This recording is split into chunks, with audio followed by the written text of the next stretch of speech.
Apa energi yang datang dari berzikir?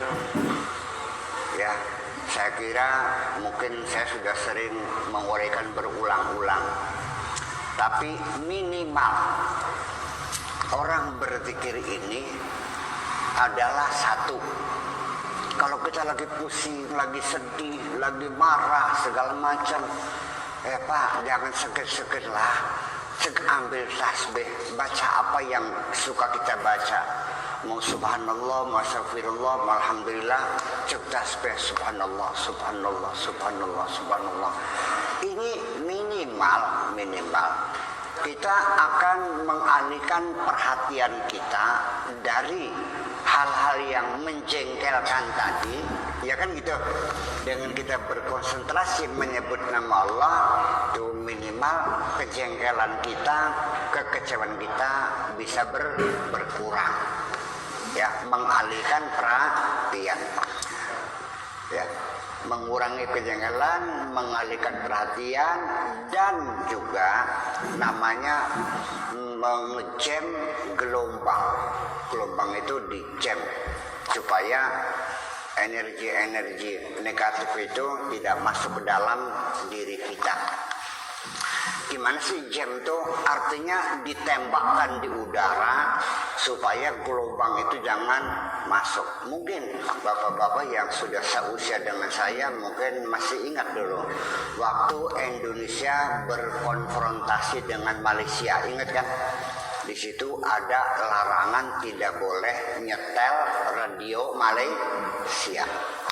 Waktu itu masih menggunakan gelombang shortwave, ya, S-wave, ya, cukup pakai anten. Nah, ini oleh pemerintah udaranya ini ditembak, cus gitu, sehingga siapapun nyetel radio Malaysia maka akan terganggu oleh suara, oleh gelombang yang menyebabkan suaranya tidak jelas, kerasak gitu. Jadi berzikir ini sendiri pun bisa mempunyai fungsi seperti itu. Jadi rasa kejengkelan kita, kemarahan kita, energi yang masuk dari gelombang ini bisa dijam sehingga tidak masuk. Itu mesti kita jelaskan. Sehingga sekalipun ada orang mengatakan ya percuma dikir-dikir juga, hanya mulutnya saja murumutuk dikaruan tergah, umpamanya gitu. Hatinya mengembara kemana-mana. Di sini saya ingin mengatakan, lumayan berzikir dengan mulutnya juga. Syukur-syukur dengan hatinya. Kalau dengan mulutnya saja lumayan, mudah-mudahan saja dari mulut lama-lama turun ke hati. Setuju gitu? Gitu aja kok. Jangan menganggap ringan, mesti ada manfaatnya. Jadi kita ini jangan begini. Ketika kita kesal, ketika kita marah, karena orang yang hutang itu selalu tidak menepati janji. Bilang mau utang besok, datang lagi besok lagi, datang lagi. Kesal nggak? Mengganggu nggak jiwa kita? Terganggu, kita kesal. Kadang-kadang kita menuruti, ya, kita kadang-kadang mengikuti emosi kita ini. Akhirnya pulang ke rumah, pintu tidak diketuk, tapi dijejak dengan kakinya. Terjadi nggak begitu? Istri yang tidak bersalah tampar juga. Ngapain begitu? Jadi harus ada keinginan dalam diri kita sendiri untuk mengawal jiwa kita ini. Harus ada keinginan. Aku ingin bahagia, aku ingin damai. Paham nggak, Pak? Nah, itulah salah satunya, ambil Al-Quran, baca dong. Gitu. Jadi kalau kita sedang marah, pernah saya katakan bahwa kalau lagi marah itu coba ambil posisi yang berbeda. Kalau tadinya kita berdiri, cobalah kita duduk. Kalau orang marah itu lututnya bergetar, jantungnya berdebar-debar. Untuk mengurangi getaran-getaran itu, cobalah duduk.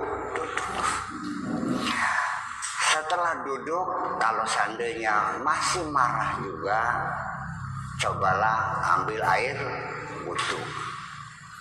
Setelah ambil air wudhu masih marah juga, ya sholatlah 2 rakaat, sholat sunnah.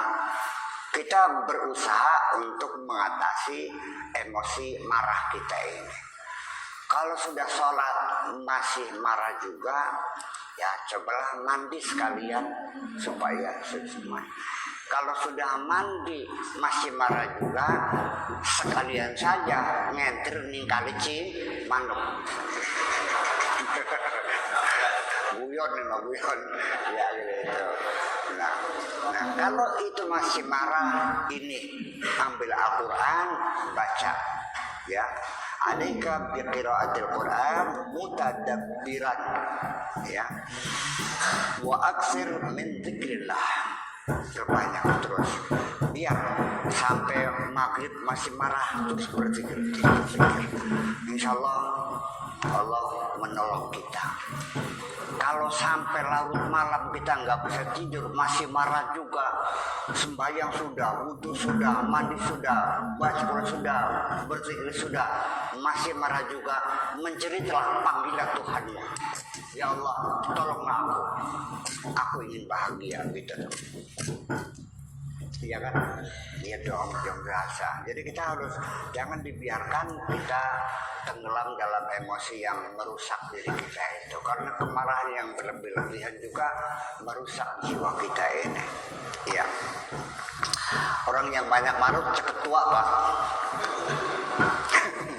Karena terjadi sel-sel yang rusak itu tidak terganti secara utuh.